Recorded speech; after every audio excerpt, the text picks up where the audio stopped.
Assalamualaikum warahmatullahi wabarakatuh. Waalaikumsalam warahmatullahi wabarakatuh. Subhanallah, alhamdulillah,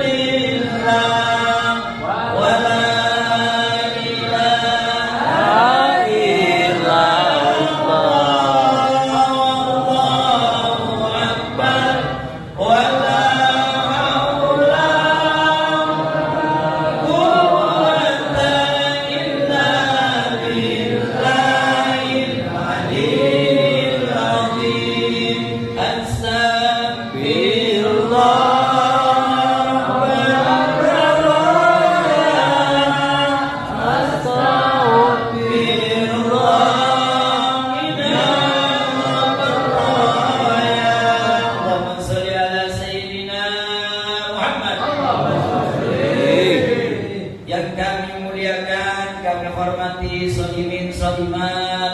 wabil khusus segenap pengurus Masjid Al-Mubarakah. Kita doakan segenap pengurus masjid, orang tua kita semua di sini yang hadir. Semoga Allah berikan berkah panjang umurnya, sehat badannya, mudahkan segala rezekinya. Amin ya rabbal alamin.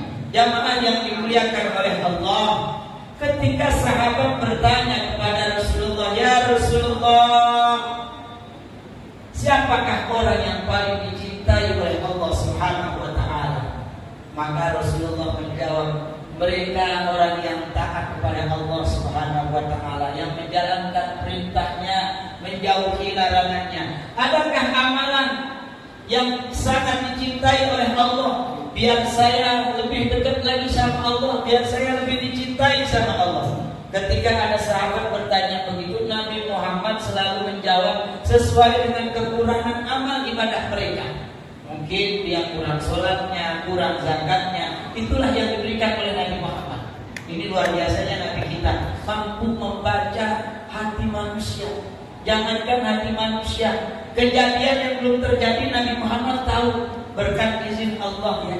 Makanya banyak nasihat-nasihat beliau. Sayati ala ummati zamanun yuhibbunal khunsa wa yansunal khunsa. Ada lagi sayati ala ummati zaman. Banyak sekali nasihat-nasihat Rasulullah yang belum terjadi di zaman Rasulullah, ribuan tahun baru terjadi. Nah, inilah hebatnya Rasulullah. Apa kata Rasulullah? Ada amalan yang dicintai oleh Allah. Yang pertama, amalan yang dicintai oleh Allah, kata Rasulullah kepada sahabat ini, as-sholatu ala waktiha. Sholat tepat pada waktunya. Inilah amalan yang sangat dicintai oleh Allah Subhanahu wa ta'ala. Mohon maaf, terkadang kita sholat itu maaf banget, nungguin korban. Kita azan dan Allahu Akbar, Allahu Akbar. Asik kita dengan setan gepeng kita, mainan Habib komat ini ya. Kadang komat masih ada waktunya.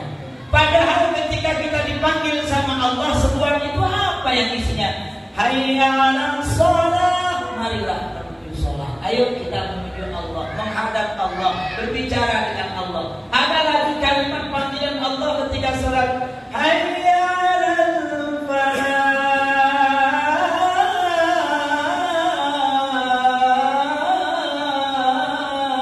Marilah menuju keberuntungan. Kita dipanggil begitu, masih nggak mau Pak terkadang. Ya Allah, ini padahal Allah sampai nyuruh hambanya azan ini buat manggil kita, diajak menuju keberuntungan. Ketika kita menghadap Allah, ya Allah, sedari takbir kita dijawab semua sama Allah. Nah, makanya kenapa terkadang sholat kita yang kita andalin buat memudahkan segala urusan kita, segala permohonan kita, kok belum dimaunya. Mungkin ketika kita menghadap Allah kurang saat rukunya. Paling tidak ketika kita menghadap Allah, Pak, paling tidak pakaian lah dicakepin, rapiin pakaian. Kadang sholat kita Pak, masya Allah, pakai baju pantai Pak. Allah Akbar, yang di belakang baca Allah Akbar. Prabu Nasir yang baca ini batal sholatnya, lagi sholat kita Allah Akbar. Kadang manusia itu lupa. Bismillah. Bismillahirrahmanirrahim. Baca ya. Alhamdulillahirabbil alamin. Makmum tolak boleh mata jenah ada tulisan. Bravo. Batal salatnya ya Allah. Salat kita gunakanlah pakaian yang bagus. Karena ketika kita salat itu menghadap Allah, Pak. Coba. Kita dipanggil Pak Camat aja. Berani enggak kita pakai kaos pondok untuk Pak Camat? Enggak berani. Jangankanlah Pak Camat, Pak Lurah aja. Kita dipanggil Pak Lurah Retno. Ini ceker bisa. Ini ceker. Pengasih ceker. Dipanggil Pak Lurah Retno. Berani enggak kita pakai kaos ke sana? Ke kelurahan sana kita tanda tangan. Mesti kita pakai baju yang rapi ya. Sudah rapi disetrika pakai minyak wangi, pakai mantil lagi. Ngadep Allah kita subhanallah. Pakai sarung tidur itu. Sholat entar subuh itu lagi, entar kerja itu lagi, la ilaha illallah. Bagaimana mau diterima permohonan kita? Kita dipilihkan Allah. Saya belum pernah sholat pakai jas, jarang banget. Dan mungkin pakai kaos itu belum pernah saya pakai kaos. Bukannya enggak boleh orang sholat telanjang aja boleh. Begini. Cuman kita sama Allah, Pak, yang ngasih rezeki. Baju yang setumpuk yang paling bagus itu siapa yang ngasih rezeki? Allah. Cobalah. Makanya lebaran kita kenapa suruh beli baju ini? Biar ada Allah hadir. Padahal kita nanti manusia tujuannya. Beli baju koko yang laku, yang macam-macam. Terutama yang muknanya ya Allah. Jangan sampai beli mukna yang 2.000, 25.000. Beli yang harga 4 juta. Menghadap Allah subhanallah. Kalau Allah ngambil dari kita maksudnya, itu ngadep Allah. Coba deh bayangin. Saya kalau udah namanya main ngadep Allah, saya kemana-mana sholat selalu bawa minyak wangi. Pasti saya tahu. Karena saya kalau sholat itu bosan. Ada waktu kamu. Ya ini saya penting. Jadi ketika wangi begini, nah pas Allahu Akbar, Allah lihat kita. Ini orang kecil pakai jas daya di sholat. Selalunya habis lagi. Pasti kaya. Kalau Allah bilang kaya siapa yang berani? Ya kan? Pasti kaya. Walaupun Allah udah tahu, pasti kaya lagi. Gak ada kalau sholat pakai minyak wangi. Duitnya banyak duit kita. Ya Allah, sholat pakai ya Allah, pakai remasol semua peserta di dunia Pak. Pas Allah Akbar subhanallah. Tuh sholat tepat waktunya. Kalau kita sholat tepat waktu, berkah dalam sholat kita dapatkan, rahmat dalam sholat, ampunan kita raih yang ini Pak. Kalau nggak tepat waktu, yang 3 ini nggak kita dapatkan, cuma hanya menggugurkan kewajiban saja. Contoh, Pak RT mengadakan sunatan yang kedua kalinya. Cucunya sunatan Pak RT. Diundang kita jam 8 pagi Pak. Diundang jam 8 pagi sama Pak RT. Kita datang jam 8 malam. Pak RT lagi tiduran. Bukan seneng Pak RT. Satu makanan sudah kita dapatkan, mungkin sisa-sisa doang. Dan seandainya ngobrol juga Pak RT udah malas melayani. Tadi kemana? Gue udah capek banget, udah mau tidur. Itu aja baru kenyataan Pak. Berkat nggak dapet, berkumpul sama teman, makanan enak-enak udah habis. Begitu juga ketika kita sholat waktunya Pak. Berkahnya, rahmatnya, maghfirahnya nggak kita dapatkan, hanya menggugurkan kewajiban saja. Yang kedua, apa amalan yang dicintai oleh Allah? Kata Rasulullah, yaitu birrul walidain, cinta kepada kedua orang tua. Bapak ibu yang dimuliakan oleh Allah, selagi masih ada yang punya orang tua, yuk orang tua ini jadikan dia raja.